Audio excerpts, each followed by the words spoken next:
Well, hello, Gerald. It's been a minute since we've talked. Yes, it has.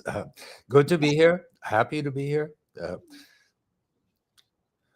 Yeah, so I'd love to catch up on what you've been working on lately. Did you finally get some funding to start pushing the envelope a little bit more?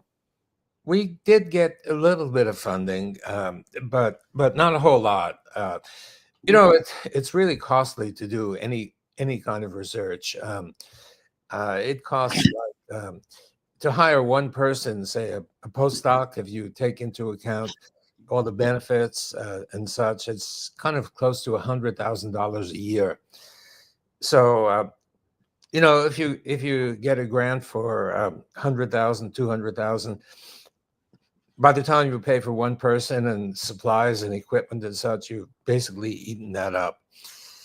Unfortunately, research is expensive, and so we're definitely looking for more. We have modest amounts. It allows us to keep going, but not going, as actively as we would really like. Thanks for asking.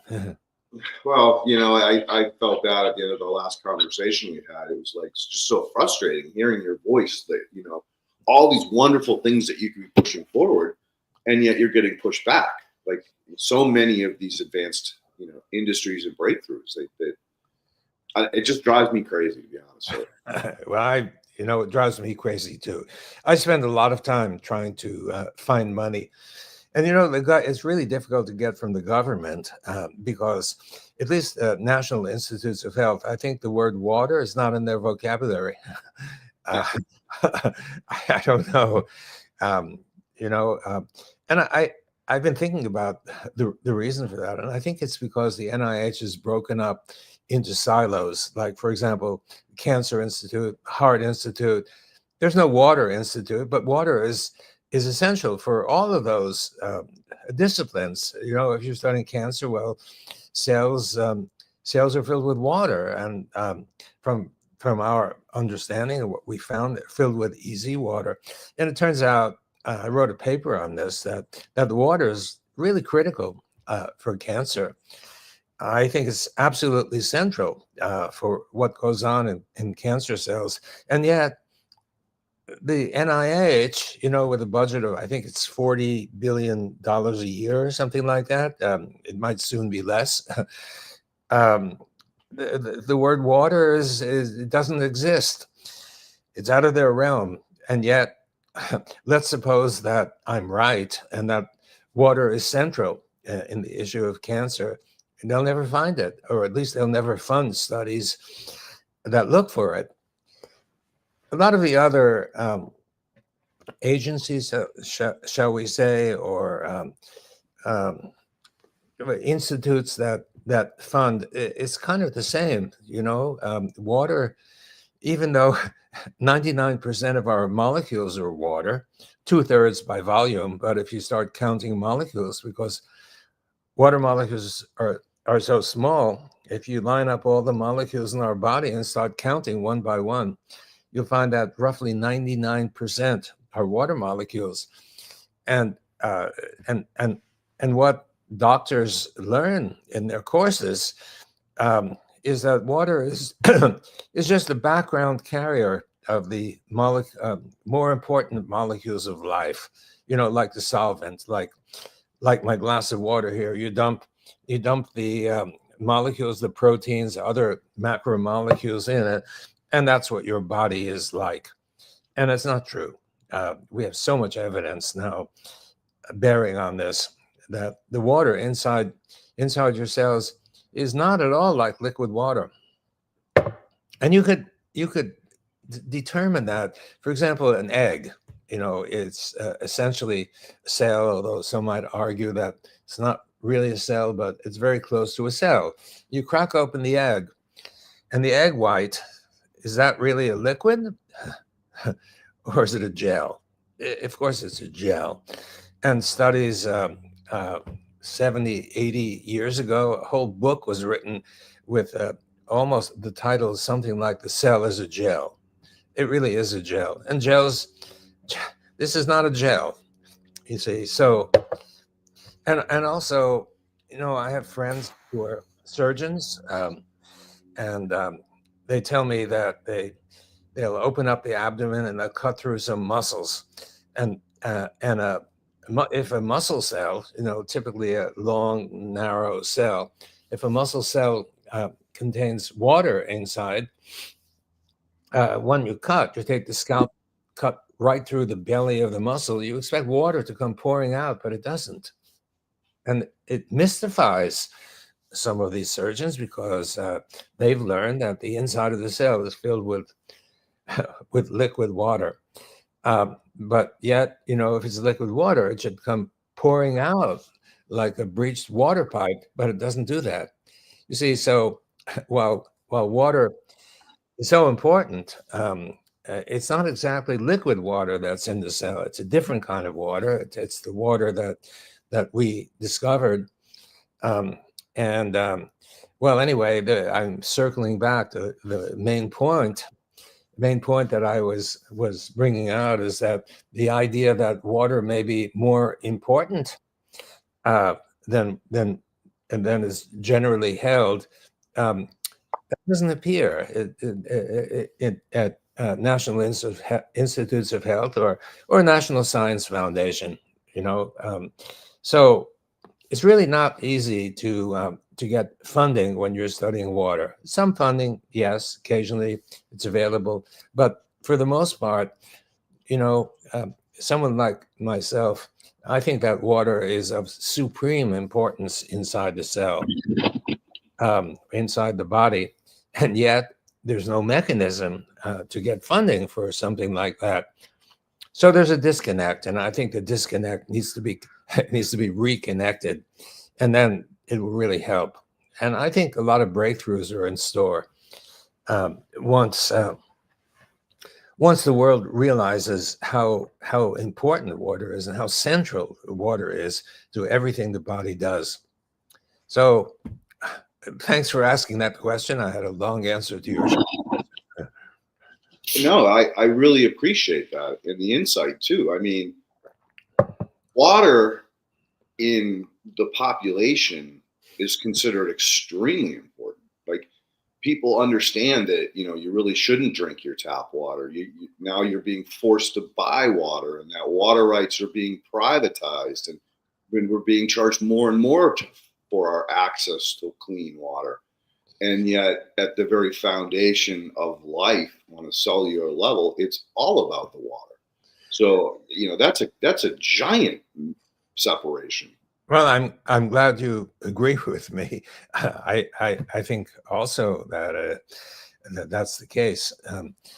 I wrote a paper just this year published about the subject I mentioned a moment ago about cancer, and you might ask the question, well, how come cancer has been studied so intensively for so many years? And there have been advances, but on the other hand, the problem is not solved. People are getting cancer at higher rate, getting cancer at younger age. And what's going on? And how come after more than 50 years of the war against cancer, we haven't won the war? It's like the man who lost the keys to his car, and policeman comes over. Can I help you? He said, well, I just lost the keys to my car. And the guy is looking right near his car, and the policeman says, well, do you think you dropped your keys right here? And and the answer is, well, no, but the street light is here and I can see where I'm looking. So, in other places I can't see where I'm looking. So, in the case of cancer, maybe one of the trick is to look in the right place to find the answer. And if you're looking at the wrong place, you can spend a lot of time and effort and not get anywhere, because if the answer doesn't lie there, then you won't find it. And mostly the search for cure of cancer has been in the realm mostly of genetics. And obviously there's something to the search for genetics. It is meaningful, but it may not be the essential entity that's responsible for cancer. And I make the argument um, with evidence that dehydration is kind of a simple word, but it's quite specific and meaningful at the molecular level. And it is, the cell is filled with easy water, fourth phase water.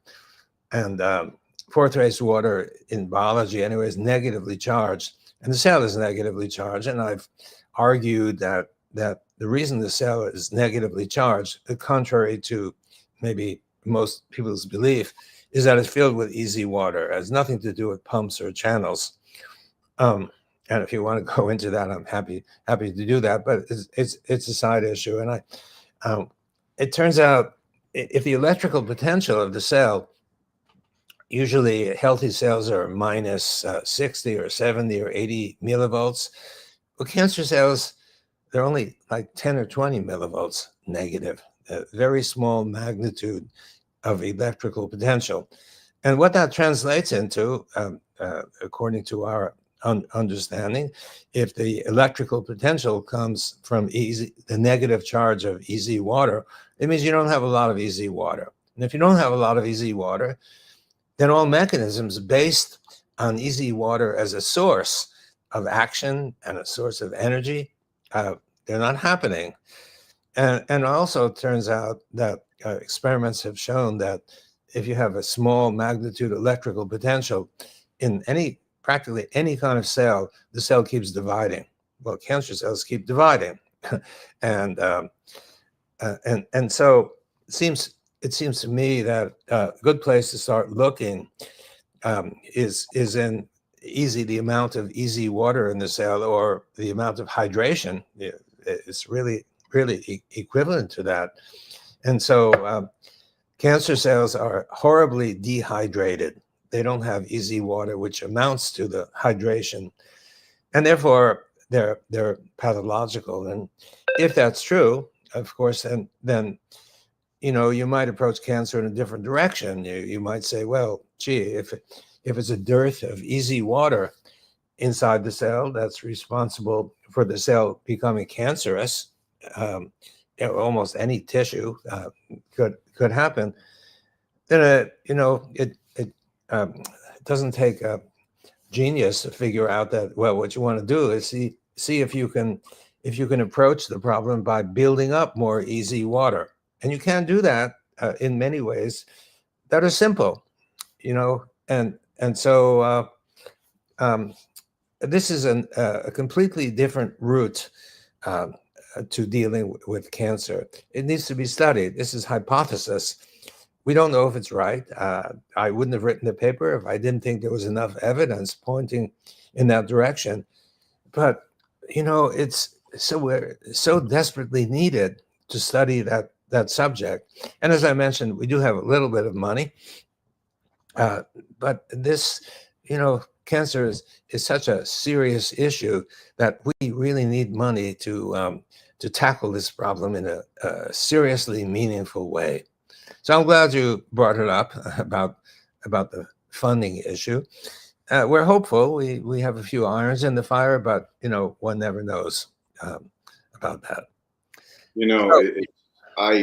I by default learned more about cancer than I wish I ever did. I lost my partner, my love, I'm 3 sorry. years to cancer, and the one thing that was stated over and over, she fought it naturally, Yeah. and she was doing really well until she went off her herbs and her cannabis, and we to this day, she never explained why she did it.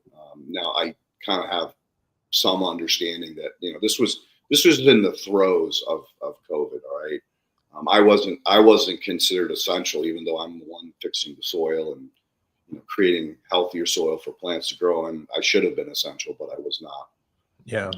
So I couldn't work, and that stupid little PIP check was not enough to barely cover the bills living in California, even though we had 2 of them, the income. So, I truly believe she panicked, and it was a combination of perhaps a little bit of ego, where she had been a fiercely independent single mom from a very young age and had never relied on anyone else for support financially. And so I think that was part of the problem, but maybe it was also that she was like just done with being stoned all the time on THC, and or scared about the financial future, and or trying to get off the herbs to see if she was okay. But bottom line is the doctor, the herbologist, and all of the homeopathic people that was in her life at that time made a big deal about water, huge deal about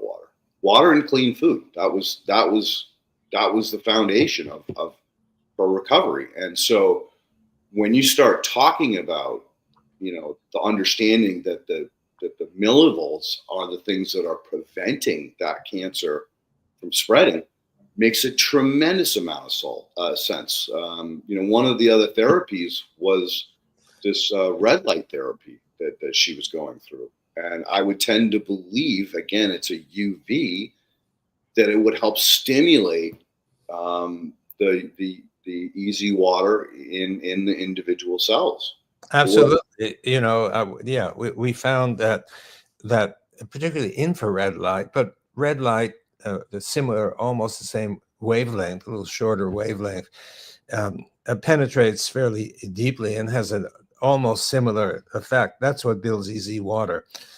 So this kind of and I know some physicians particularly who use infrared light to cure patients. I remember meeting in Germany after I gave a talk. There was a physician, and he approached me. I was speaking about the use of infrared light to build easy water, and we have a lot of evidence for that. And he comes to me and says, it's exactly what I use very effectively. He said he specializes in treating young women who happen to have some lesion or a cancerous lesion on their face. They don't want surgery because they don't want to disfigure their face.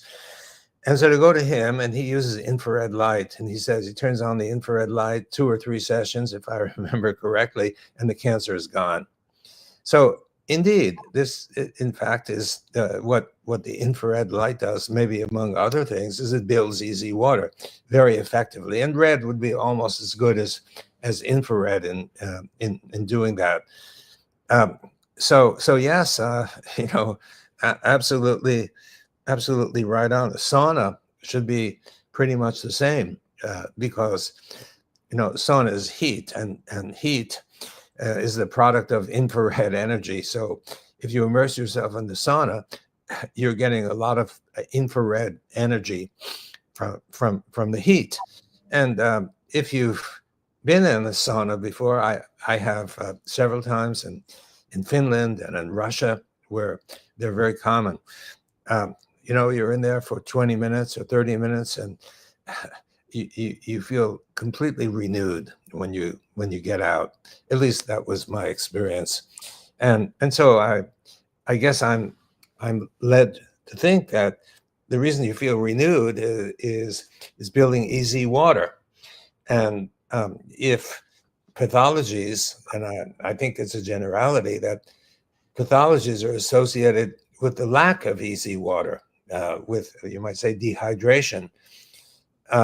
And so if you can build easy water any way you can, you feel better. And in the sauna, or as they say in Finland, sauna, in the sauna, that's exactly what happens. So I think that's the reason why it's your entire body that feels good. It's not necessarily one particular organ, but the entire body. So and then there's another therapy. I mean, we're speaking particularly about cancer now. And I lost my partner, my wife of 25 years to cancer a few years back. So I know the pain and such. And we went to so-called alternative cancer therapists to start with, or at least as one of the therapies. And the first thing I did was to put her into a hyperbaric oxygen chamber. I wondered about that at the time. But now that we've studied hyperbaric oxygen therapy, what we found is for those people who don't know about it, it's kind of a tube, and you immerse yourself in the tube, and the tube is closed, and you're subject to high oxygen levels under high pressure. You don't really feel any different from if you're not in there, except a little claustrophobic. But other than that, nothing. And we did experiments to find out why hyperbaric oxygen therapy could be so helpful, not just in curing or repairing wounds that won't heal otherwise, but also in many syndromes. It's effective, and we wondered why, and we found out why. We found out doing experiments. We found that if you apply high oxygen, it builds EZ, and if you apply high pressure, it also builds EZ.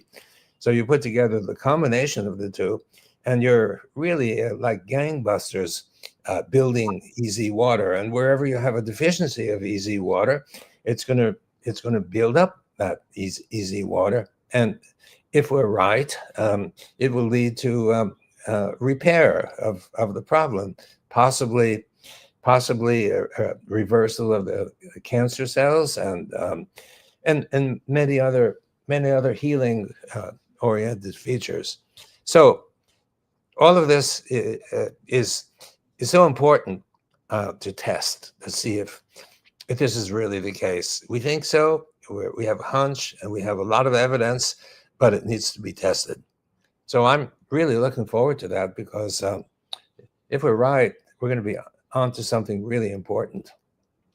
This is an amazing conversation. And one of the reasons I love podcasting is because as much as you want to try to prepare, you never know where you're going to end up. You talked about sauna, and I had a very, very similar experience doing sweat lodges.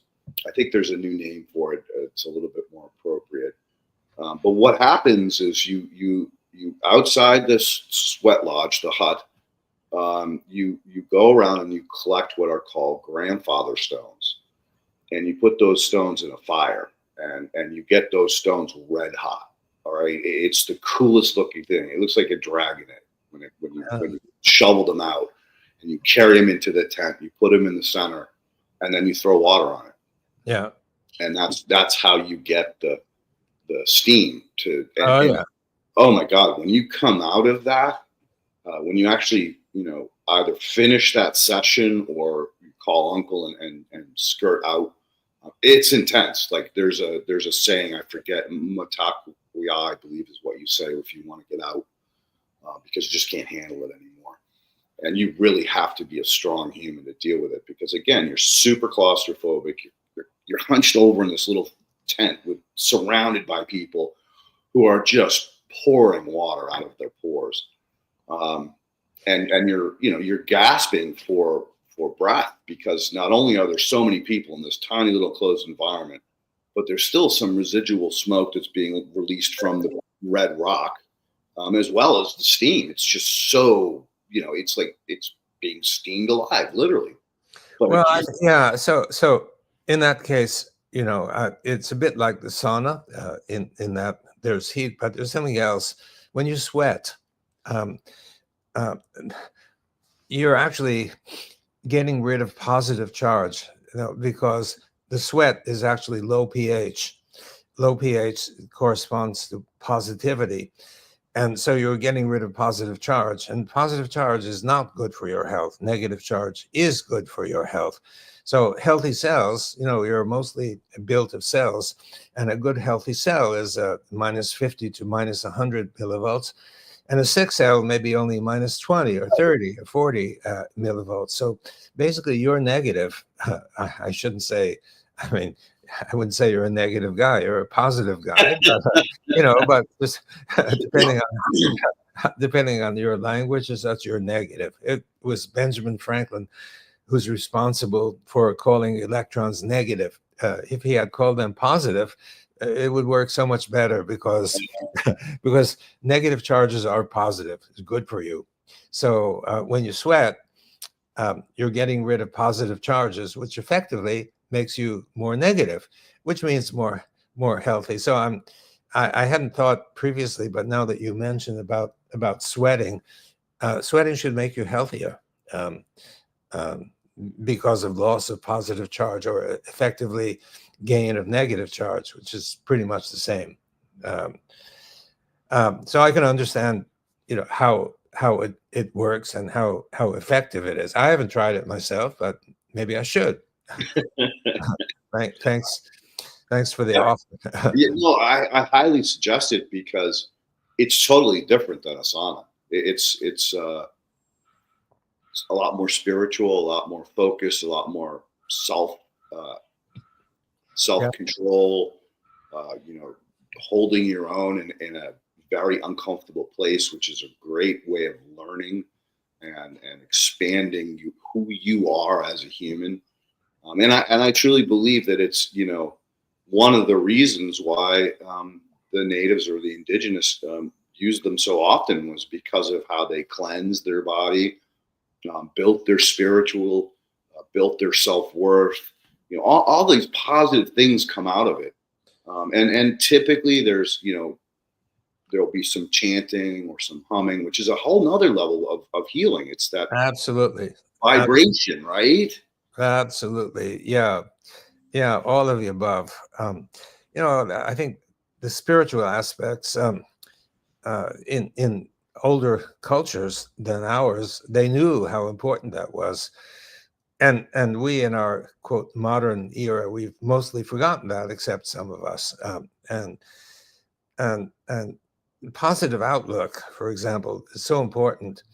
And it looks like all of these spiritually oriented activities um, could actually boil down to supplying information that's stored in the water inside the cell.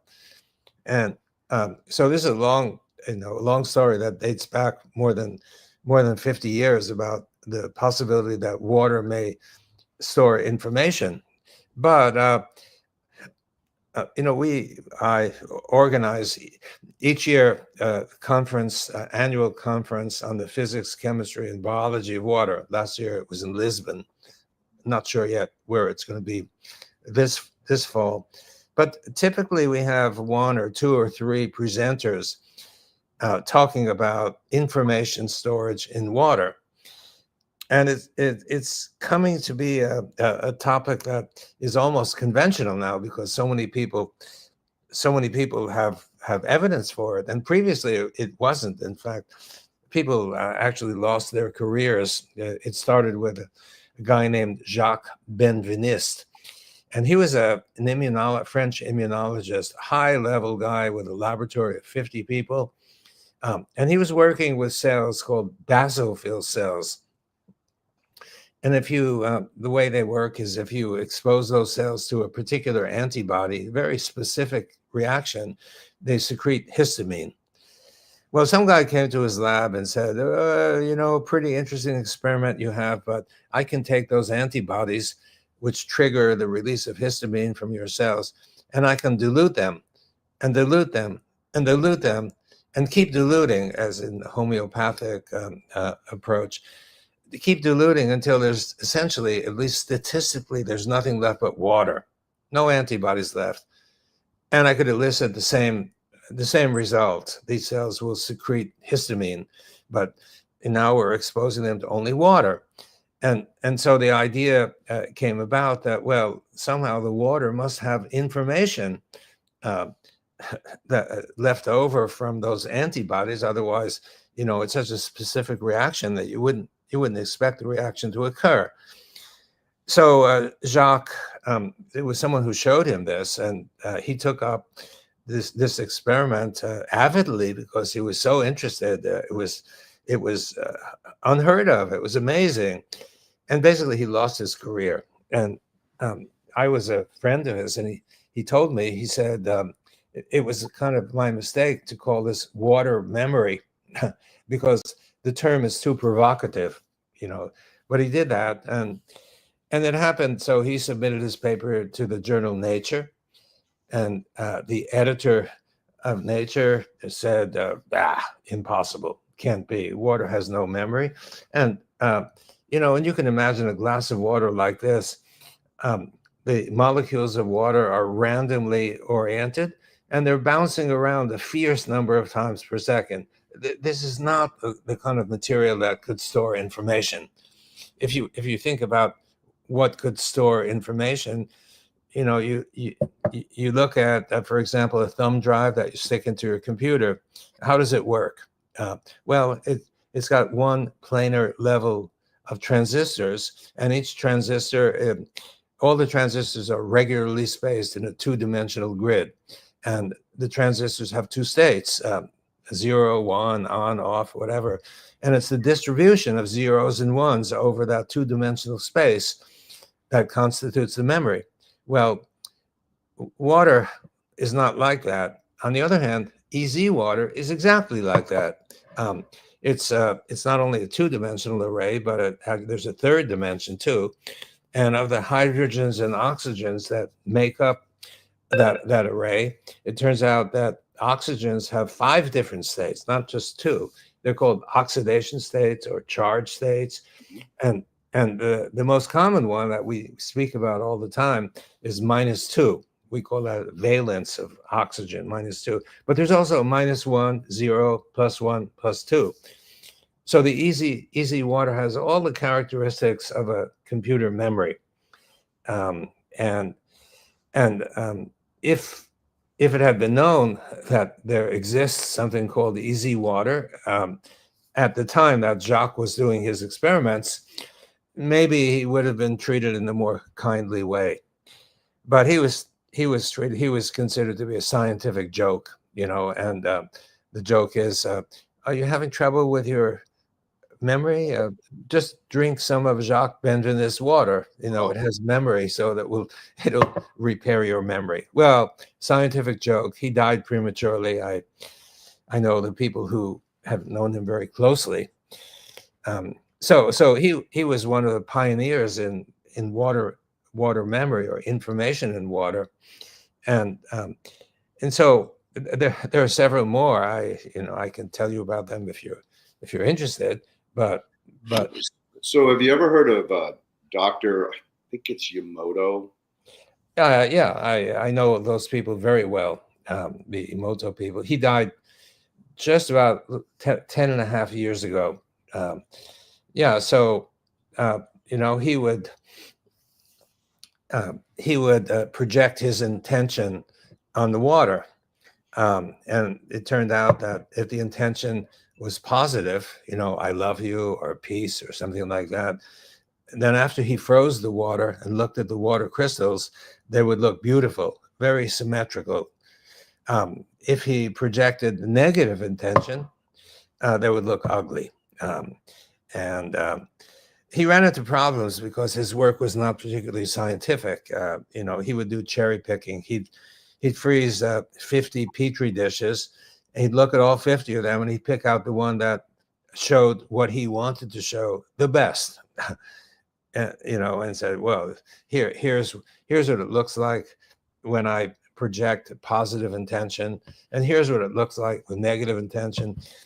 And so there was a problem, and a guy named Dean Radin, perhaps you know him, did objective tests about different crystals that were produced, and he had an audience of naive people say, is this more beautiful or less beautiful? Is it more ugly or more beautiful? And they decided, and then he compared the ones that were exposed to positive intention and negative intention, and there was a distinct correlation that was statistically significant. So it appears that this is real. And then there's a woman.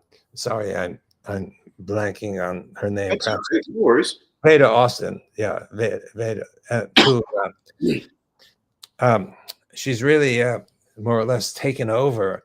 She does something a little bit similar in terms of freezing. What she does, for example, she came to my house before she became really well known with a friend, And we're sitting in the kitchen, and she said, here's a container of water. I would like you, please, to think about something. Don't tell me what you're thinking about, but please think about it. I was thinking about a house, first thing I could think of. She takes the water, puts it in my freezer, takes it out 10 minutes later, and there's a thin layer of ice on the top. And we both look at the layer of ice, and it has something inscribed on it. And it's a roof, or I mean, it looks like a roof. No, that's maybe not particularly specific, but I was impressed that I was thinking of a house, and there the ice shows a roof. But she's shown so many other things. One of them that's on her website is she takes a glass of water and she puts a piece of paper. I can't remember whether it's on top or on bottom, and it has a number 4 on it, right?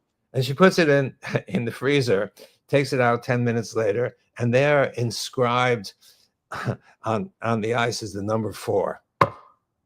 It really blows your mind. She's shown so much of that. And then just to sort of complete, this is not the complete picture, but Nobel laureate Luc Montagnier. And Luc, after Jacques Benveniste died, the two of them were friends. And Luc, won a Nobel Prize for having discovered HIV, but he got interested in water. And so he started doing experiments kind of after Jacques Benveniste. And he was able to show that if you've got 2 containers, sealed containers, so they can't exchange anything. And in this one, you've got DNA, and in this one, you've got water. Well, of course, you have DNA plus an aqueous buffer around. And so he says that somehow the information from the sequence of the DNA is getting transmitted to the water. Then he uses this water to make new DNA with the PCR method we use now so routinely for COVID issues. And he's able to demonstrate that the new DNA that's produced has the same sequence as the original DNA that was sitting next to the water used to produce the new DNA. Of course, you can imagine how controversial that was. However, it's been now reproduced by 2 Italian groups and 1 Chinese group. So if you take replication by other groups as evidence for reality, then it looks like the experiments are real, and isn't that amazing? So looping back now, we were talking about consciousness and such, and there's evidence through the ages that, for example, positive thinking can be very helpful in curing diseases. Nobody understands how it works. I certainly don't even have a real hypothesis, and I've never heard one from somebody. It just seems to work. You think positively and you feel better, and if you think negatively, your whatever illness you have, you can go downhill more easily than if you think positively. And we did some experiments with healers to see if there's really an impact on the water. I mean, that the idea that water may be the mediator, or EZ water particularly, mediator of information storage. And we found, indeed, we have a manuscript now. We took a container of water, put it down on the table, invited a healer or multiple healers to focus their intention on the water.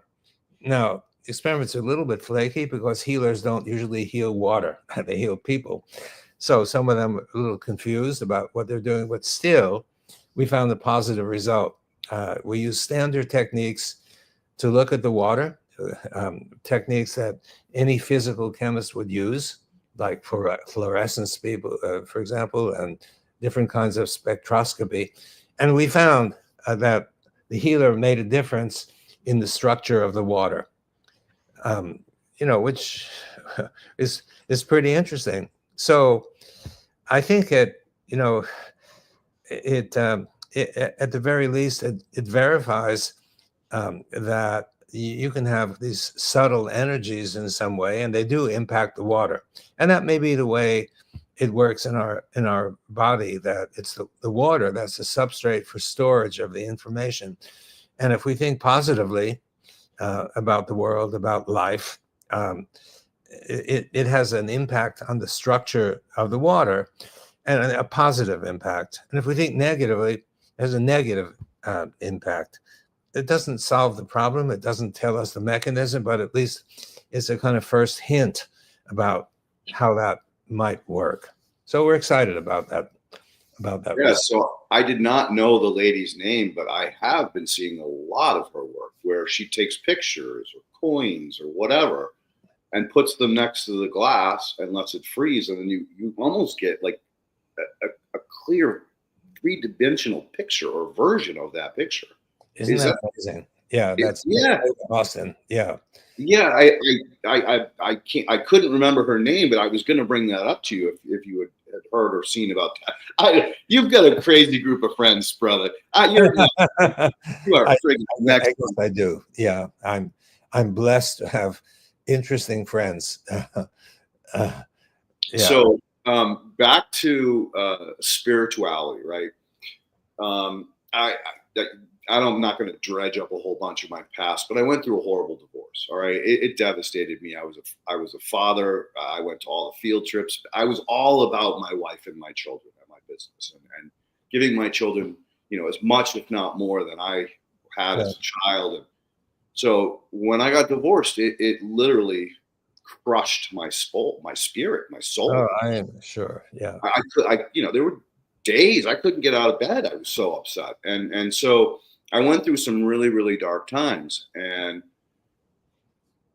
maybe a year past the finality of it all, I reached out to a friend of mine who was doing some spirituality work, and this person actually ended up turning me on to another person who I went and really studied under, and that's where I did sweat lodges and stuff. But bottom line was, it was that little spark, that first initial conversation that made me start to think about, like, well, positivity and negativity. And yeah, you always hear, "Oh, be positive, everything will be fine."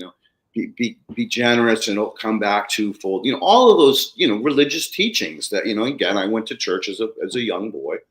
And so I got a lot of that stuff, whether you want to call it dogma or fact. That's personal. That's up to you. But I believe, honestly, the foundation of religion was valuable, was important. And I truly believe there was a dude, whether his name was Jesus or somebody else, that did these things at the time, that started that revolution, that thinking about, like, hey, treat others the way you want to be treated. And if all humans did that, I think we would be in a lot better place as a species. Oh, wouldn't we? Yeah. Right. So those little, like, the morals of the story, and those little poems and situations that he talked about were incredibly valuable, in the essence that if you took them and ran with them to another level,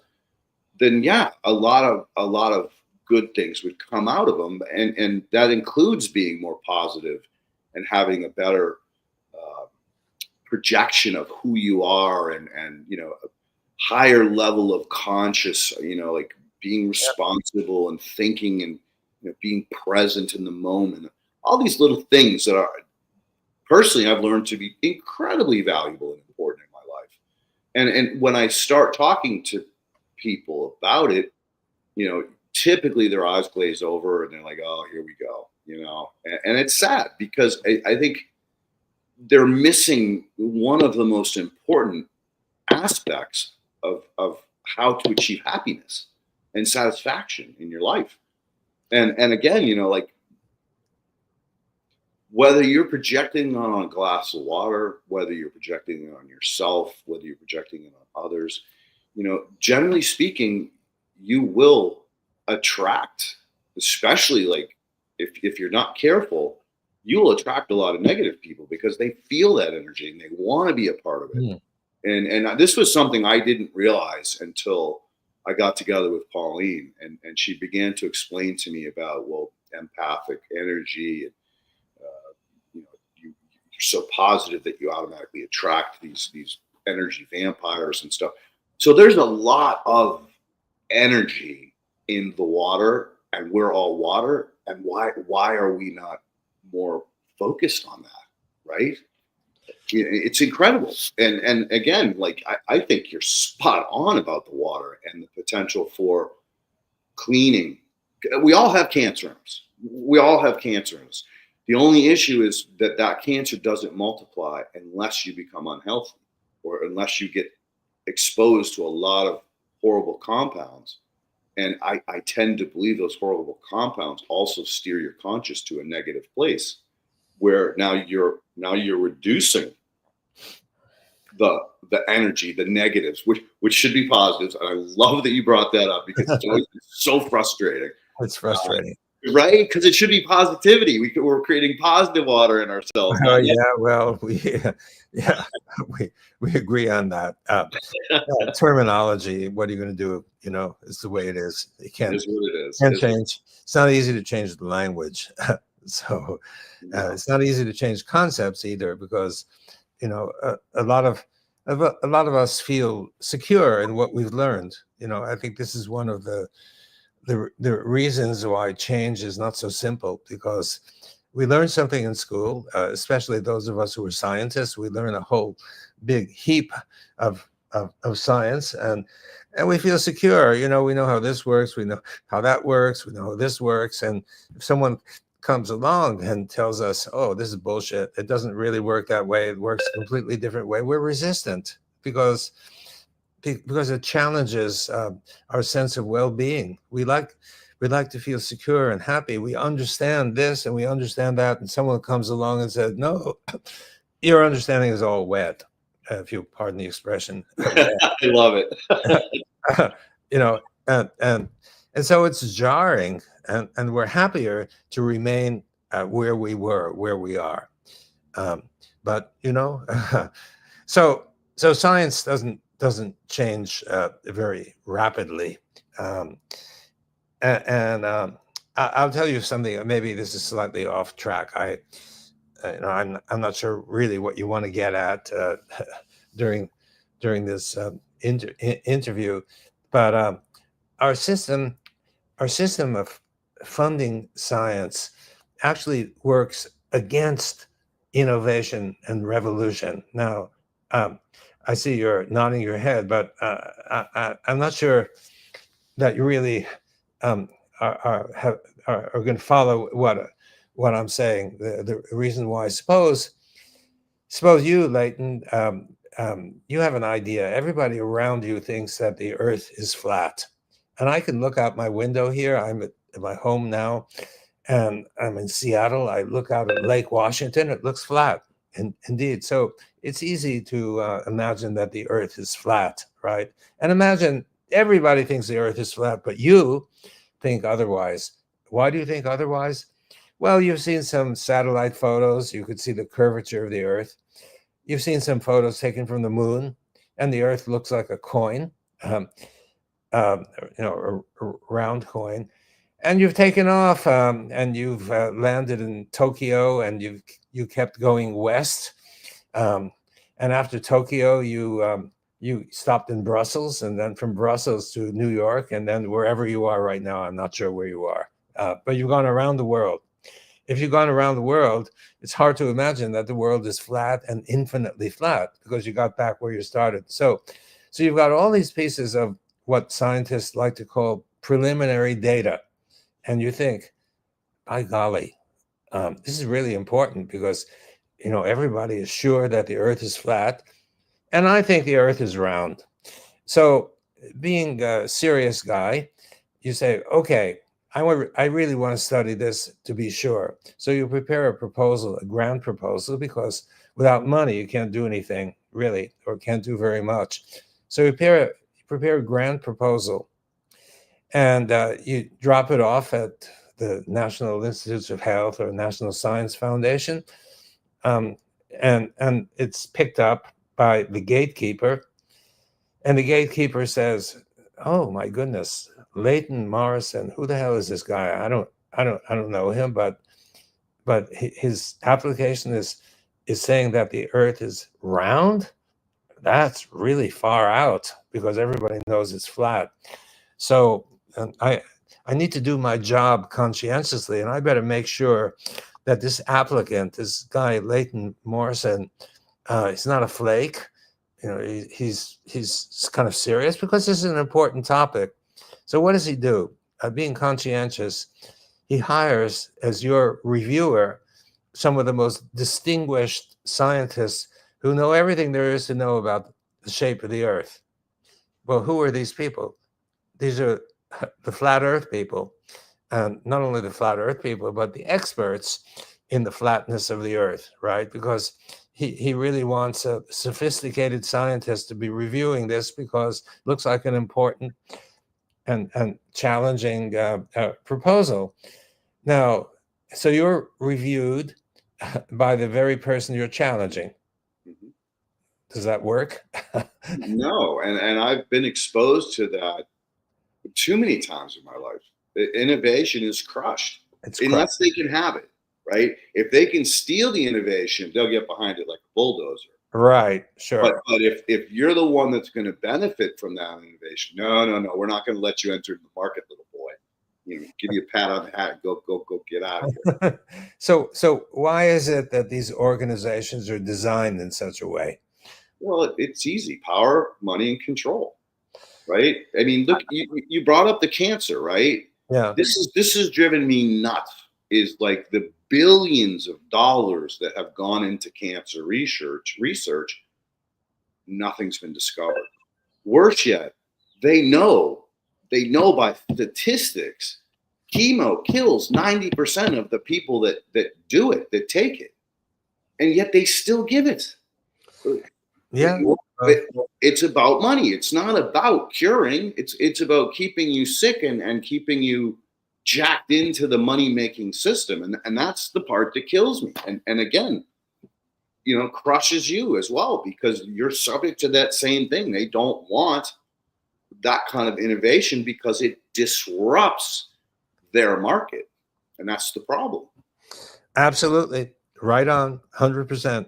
Fully agree with you. This is a problem. We got to figure out a solution to the problem. And, we have an organization that we founded. It's called the Institute for Venture Science, ivscience.org, ivscience.org, and it's designed to accomplish exactly what you're talking about, because creative, innovative scientists have a really difficult time getting funded, but with this organization, that's not the case. So the way it works is there are two underlying principles. The first is you can't be reviewed by someone you're challenging. So we have a lot of like 30 or 40 people, I think essentially all of whom I know to be open-minded people. Despite the fact that they're open-minded, still, if they're reviewing something that challenges their own standing, it's a little bit iffy. So we make sure when we assign reviewers that the reviewer has no stake in the outcome. Doesn't matter if it's A or B. Either way is okay. Has no impact on them. That's the first principle. The second principle, the second principle is that if you're lucky enough to get funded, you'd have to have a really interesting proposal that is potentially far-reaching in its impact. If the applicant is correct, you're still not going to be successful. Why not? Well, because imagine you're a round Earth guy, you get evidence for your round Earth, and everybody out there knows it's flat, and they don't want to be challenged with your idea. So since we have the internet, someone's going to say, "Oh, Leighton Morrison, he's a crackpot. Pay no attention to him." And because there are so many people out there who feel like suggesting or seconding the motion, you're going to get other people say, "Oh yeah, I know the guy for years. Don't take him seriously, etc." You will not succeed, right? So, how can you solve the problem? How can you succeed? So, our organization, we still need more money. Our organization will fund a dozen other people who kind of think the Earth might be round as well, independent of you, different laboratories, different methodologies, but studying the shape of the Earth with the idea that, we think it's really possible that the Earth is round. So what happens now next year at the annual meeting of the Shape of the Earth Society, you got a dozen, if the Earth is really round, you got a dozen groups who are reporting that the Earth is round, each one using a different methodology. And the young students being brought up in a flat Earth environment suddenly see we got a dozen people who are showing that the Earth is round with really good evidence. What do you think, boss? And the boss will say, "Oh no, it doesn't matter," blah blah blah. But they're going to be convinced. The young people are open-minded. And I think because of that, was within a matter of a few years, there would be a revolution and in thinking about the shape of the Earth. A large number of people beginning to think, yeah, the Earth is round, and more people starting to study it, et cetera, et cetera. And a massive evidence will arise in the next few years, and there will be a revolution in not just the shape of the Earth, but so many different areas. So that's our model.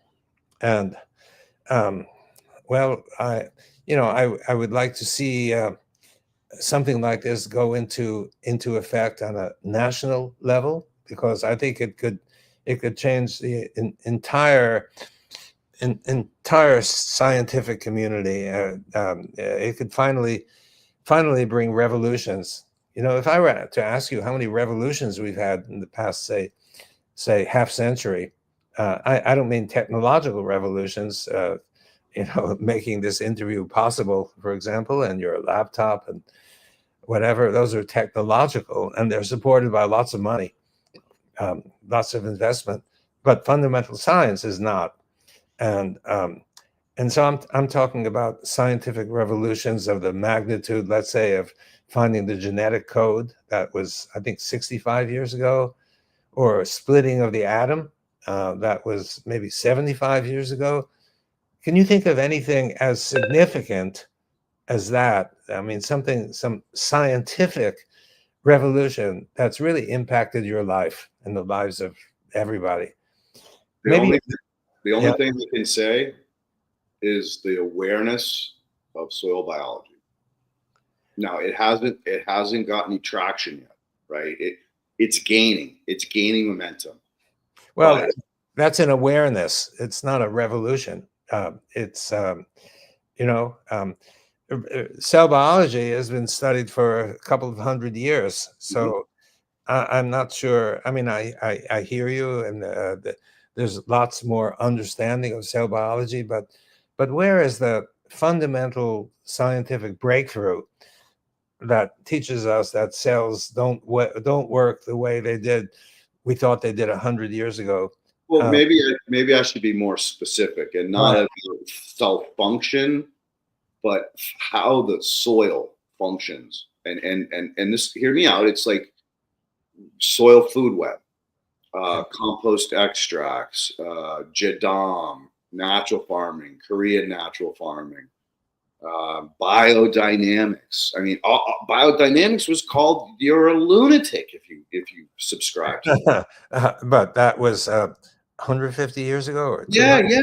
But again, it was revolutionary at the time, and it went against all of the science, and now finally, in the last 5 years, people talk about it, and they're like, well, there has to be more to this. I followed the directions and did a side by side, and I am getting better results in the biodynamic. I'm with you. I agree with you. Has this really changed the world in the same way? Not yet. But right now, I'm working with a company. company. I'm talking about a revolution that has been achieved, not that promises to be achieved, because we don't know if it No, will. We don't and know if Rudolf Steiner will really prevail in the next 50 years or not, or whatever, and his biodynamic farming. I've heard lots of good things. Okay, I mean, I hear you, and I take that as a possibility. But how many such revolutions? I mean, a real change in thinking about some subject, 180-degree shift. well, It's it, hard. it, it Yeah, hasn't happened yet. It hasn't happened yet. But that's the point. It hasn't happened yet. right. Yeah, and the point that I want to make about that is, I think it hasn't happened yet because of the system of doing science. That if you've got something radical or new, it's almost impossible to get funded for it. This is what science should be all about. Thinking differently from everybody else, doing experiments, trying it, and see if you're right or not right, and that's what creates revolution. But revolutions are stomped out. Um, the establishment, so to speak, doesn't want scientific revolutions, even though we profess that we want scientific revolutions. But we're doing practically everything we can to inhibit the advent of scientific revolutions. And we got a lot of problems to solve in our world, and some of them are politically oriented, can be solved by political stuff. But yeah, I mean, we some of the problems can be solved by scientific revolutions. For example, global warming. I'm not sure what your position on that or whatever, but there should be new ideas that come forth that haven't come forth before. And problems of lack of drinking water. Should be new ways of thinking about it that there haven't been before. We're a thirsty world, et cetera, and other kinds of revolutions that we might never have thought of. I mean, when you think, these guys at Bell Labs almost 100 years ago they're playing around and discovered semiconductors. Who would have thought that could lead to a MacBook Pro? Right. They never thought about that possibility. But that's what we're talking about. And in the 19th century, whoever thought that a candle would be replaced by something electrical called a light bulb, et cetera, et cetera. Those are major revolutions. Whoever thought that we could fly? Birds fly, but et cetera, et cetera. I mean, those I think are technological revolutions, but still, revolutions are really important, especially in fundamentals of biology, chemistry, and physics. We don't know where they're going to lead. We have no idea. We don't know what we don't know. Yeah, So that's the scary part of AI, right? yes, yep, indeed, yeah. But I love that you have formed that group, or company, or organization. I mean, that's what it's going to take. It's going to take something like that to create the catapult or the siege weapons that knock down the castle of the system that's denying any kind of innovation or any positive steps in the right direction, whether it's global warming, cleaning water, real health care, real medicine. I mean, it goes on and on. And we've been locked into this since probably the 20s, maybe the teens. That's a long time. That's 100+ years. It's a long time. It's a long time, and change is. Well, I think it's possible. With a change of regime, there's a change of thinking. One may not agree with everything that's going on, or most of what, but in terms of science, there will be a new way of approaching science, and I'm hopeful that something like our Institute for Venture Science will be implemented. if it's implemented, with a budget of $1 billion or $500 million per year or something like that, a tiny fraction of the NIH budget, it could do wonders. Imagine what could happen. Yeah, I think so. This is a kind of a off-color question. Well, not off-color, but do you think that the grip of the ivory towers and knowledge is finally starting to break down? I mean, I'm being blessed with some incredible white papers and studies and information that I could never get my hands on before. And do you think that was why? Is that the ones that held all that information in tight hands are letting go or retiring or moving on? Well, I'm not sure about that one. I'm just not aware of what you're talking about. I do sense how the young people crave for openness and truth. They're not closed; they're open, and the hope is with this younger generation that things will open up some more. There's also a movement in science of, shall we say, non-professional science. You don't necessarily need a PhD to do science.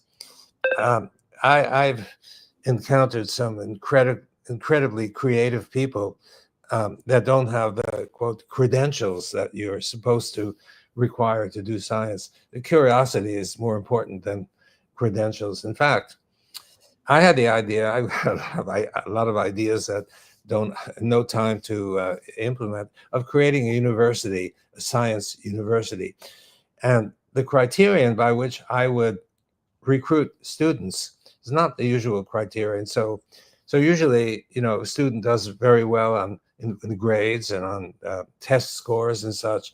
They rise to the highest ranks. Well, those are not necessarily the people that we would recruit into this school. It's the student who gets a little bored with his classes, goes home to his basement and does experiments to explore something that he or she has interest in.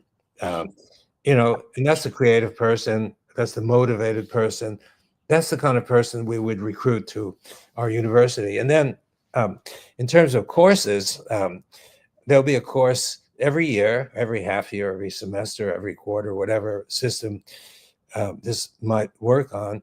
And the assignment will be to take any principle that you like. For example, Bernoulli's principle, supposedly how airplanes fly, although if we get to it, I can tell you why that's wrong. And take any such principle and explore its origins, its development, and the evidence that's for it or consistent with it or against it. Yeah, and so I see on the screen here, curiosity is more important than credentials. Love it. Absolutely agree. Curiosity. So these are people who are curious. They want to find out. They're motivated, and they're the ones who are going to bring science around. So it's right now it's a kind of dream to create a university. I wish I had time even to go to the toilet.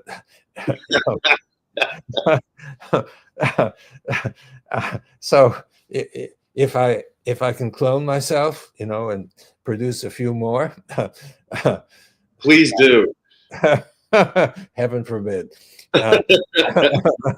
Maybe some of these things will actually eventuate, but I really think that's what's needed. Science right now consists of high performers, people who do well on exams. Then they're elevated. Oh, I did pretty well in biology. I think I'll become a biologist. And those are sort of reliable people who are intelligent and who definitely do well. But will they be the creative ones who who challenge the status quo and look around to see what might be true, even though the world believes something else is true? Well, I'm not so sure of that. It's funny you say these things. My mentor, Dr. Lane Ingham, I went to her knowing nothing of biology, soil biology, or any of this. I had a vial of fish manure that when I put on plants, the plants exploded. And I went to her because I wanted to understand why. Yeah. And after about maybe a month into it, month and a half into it, she pulled me aside and said, "You know what? You're probably one of the best students I've ever had." And I'm like, "Elaine, I barely graduated high school. How could I be one of the best students Yeah. you've ever had?" And she goes, "You know what? Because you have no preconceived notions of anything. You're Yes. wide open. You're curious. You're motivated. I made a washing machine to wash compost in." She goes, "Why didn't anybody else think about an extraction? Right?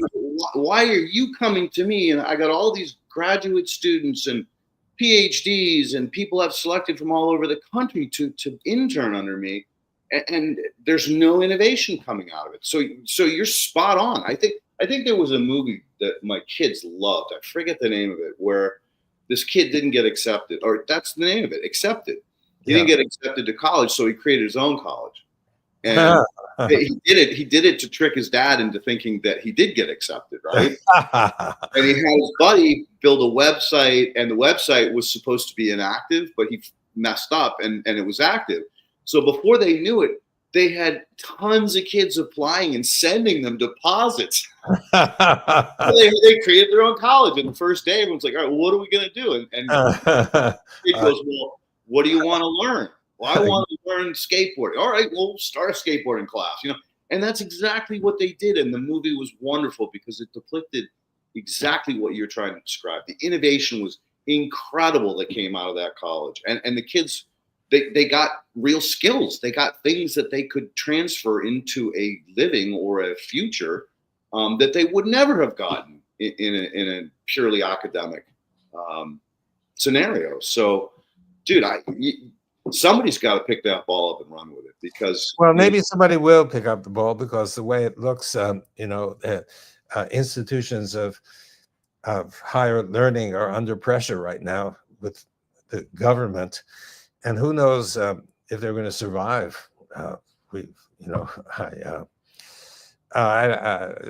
Excuse me, I don't really want to talk about politics.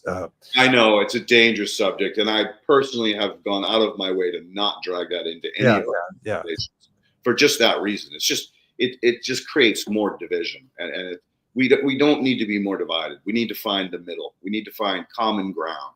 And so by pointing fingers and saying this or saying that is never going to find common ground. So I agree with you 100%. Politics is not a topic I appreciate or want to talk about. Well, I just hope the change comes that is needed for humanity at this point, because we can't keep doing the same thing over and over expecting different results. Sure.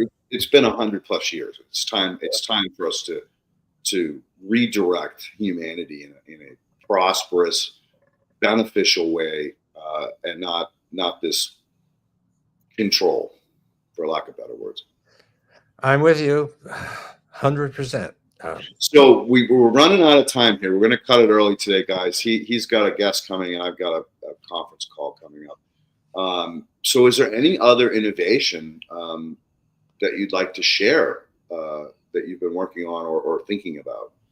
Well, I have so many of them. I'm not sure which one. I've got a book that's coming out, just sent to the printer yesterday, and it'll be 2 months. It's called Charged, and it deals with phenomena that we see every day. We think we understand, but we really don't. And I more than a half dozen, maybe 7 or 8 different very common phenomena. For example, how do birds fly? How do fish swim? Why does the earth turn every 24 hours? What creates wind? What's the real basis for gravitation?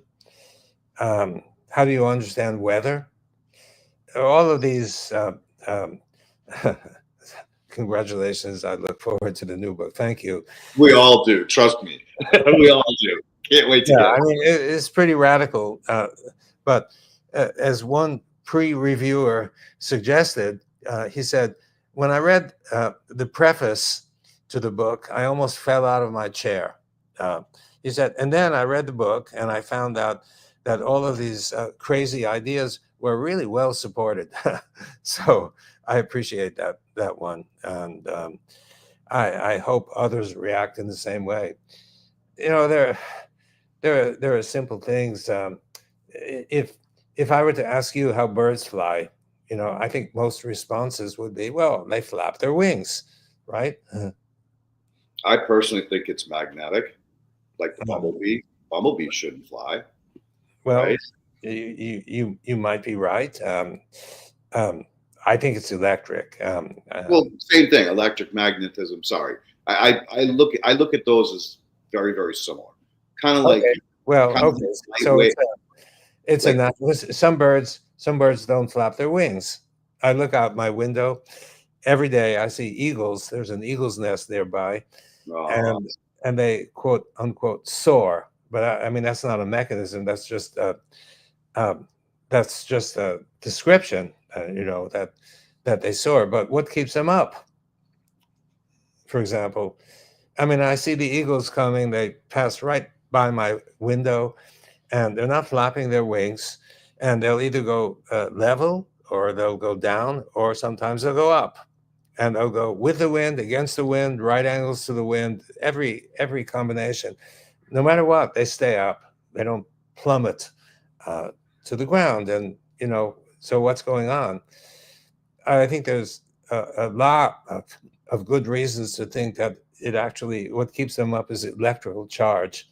That when they go through the air, they become negatively charged. And this is a principle well known in physics called triboelectricity. Anything like like if you use a hair dryer, you blow the air through your hair, so air is going past your hair.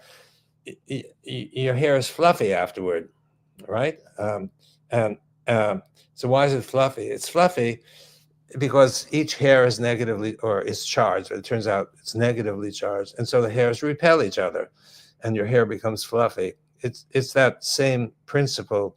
The bird goes through the air, and as it goes through the air, it gets charged, and there's evidence that it gets charged. It gets negatively charged, and also the Earth is negatively charged, which most people don't know about, but the evidence is pretty clear. I studied electrical engineering as an undergraduate.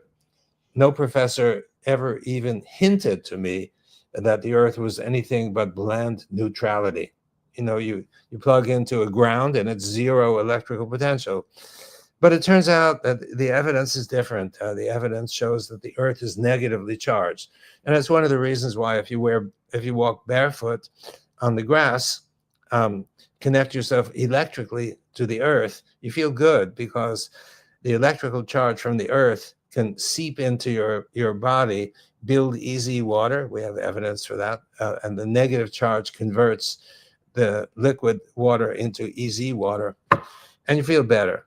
You know, that's why you sink into a mud bath and you feel better, um, getting that negative charge.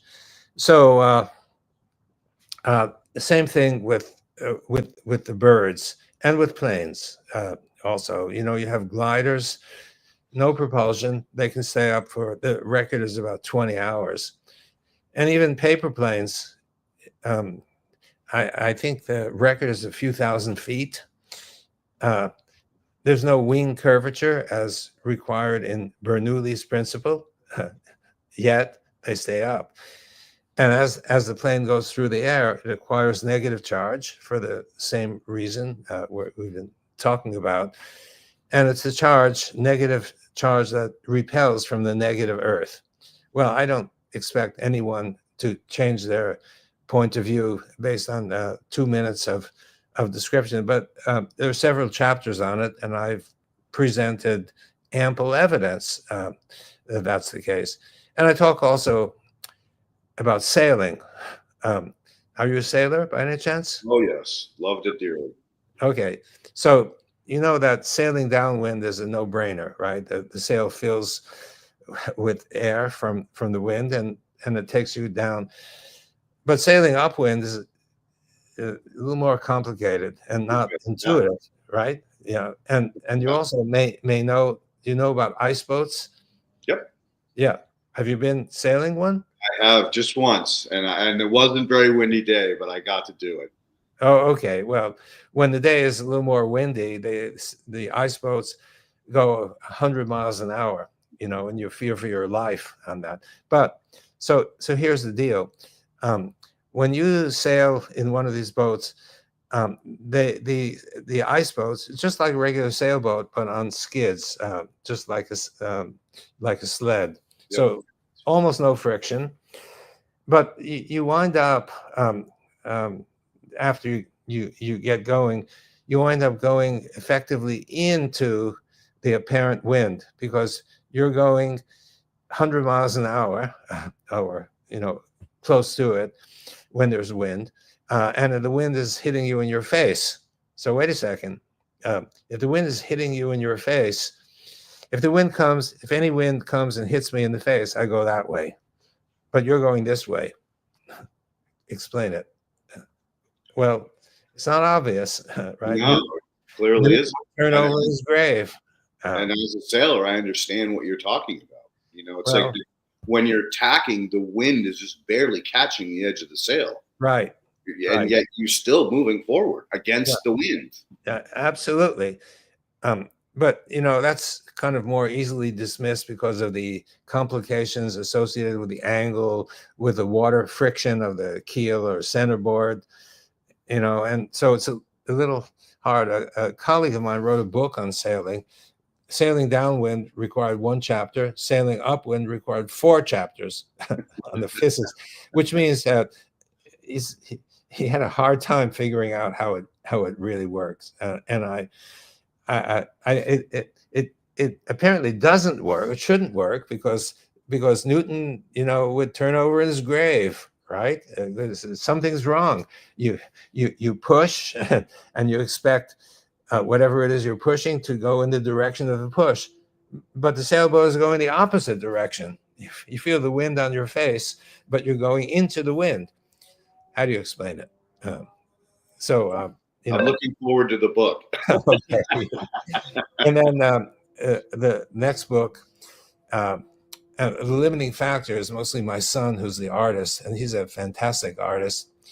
Um, Wait till you see the charge book. It's got 250 illustrations, and one is better than the next one. It's just amazing. So the next book is on the structure of the atom. You think, you know, we all think we know the structure of the atom, right? Got a nucleus with protons and neutrons, and it's got electrons in orbitals that go around the nucleus, and we're all happy with that, right? No, because the new stuff that's coming out on the subatomic, the muons, the God, you probably know this way better than I do. Well, yeah, well, but still, you know, even with the subatomic particles, uh, we're dealing we're dealing still with the essential solar system model, and these subatomic particles are added to the model, but still, and the essence of the model is that the nucleus is positively charged, and the electrons are negatively charged.